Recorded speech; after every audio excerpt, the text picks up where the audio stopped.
Hey kids, thank you for joining Mr. Oopy's Art and Craft. Today, we are going to be making something very special. What do you think this is? That's right, it's a caterpillar. I shall name mine Cooper the Caterpillar. Before we get started, we are going to need a few items. Scissors, stapler, Textor, glue stick or PVA glue, googly eyes, and 2 coloured strips. I'm going to be using green and red, about 40 centimetres long, but you can use your own colours. Let's begin and have some fun.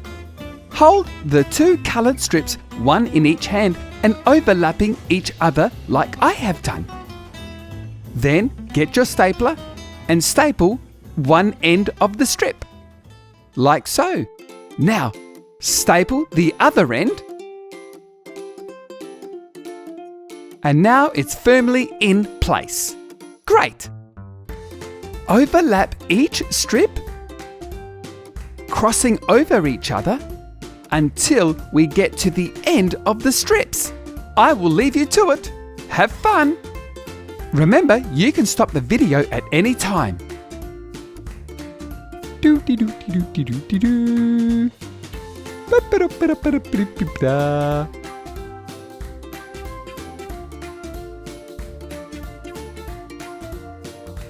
We're almost there.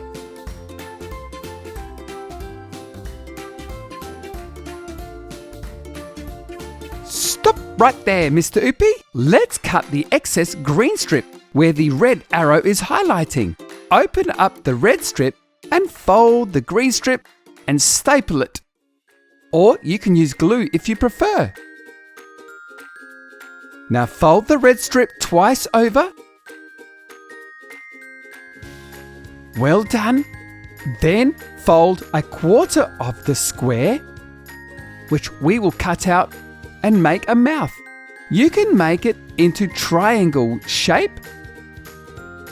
Let's have a close look, Mr. Oopy. Looking good. Now let's draw 2 eyes with a Textor. You can choose any colour. Today I'm going to use black. Boing, boing, boing, boing. There's my caterpillar. Boing! Time to put the eyes on. Get your glue. Then glue the back of the eyes. And we will stick them on our caterpillar. Now he can see. Hello, Cooper. Boing, boing, boing. This is Cooper, the caterpillar. He's feeling very hungry and he likes to eat leaves. Yum, yum, yum, yum, yum, yum, yum, yum, yum. Yummy! Let's have a bit of a play. Cooper loves to be in nature. That's it for today, kids. Thanks for joining Mr. Oopy's Art and Craft venture. Until next time, it's bye for now. Bye!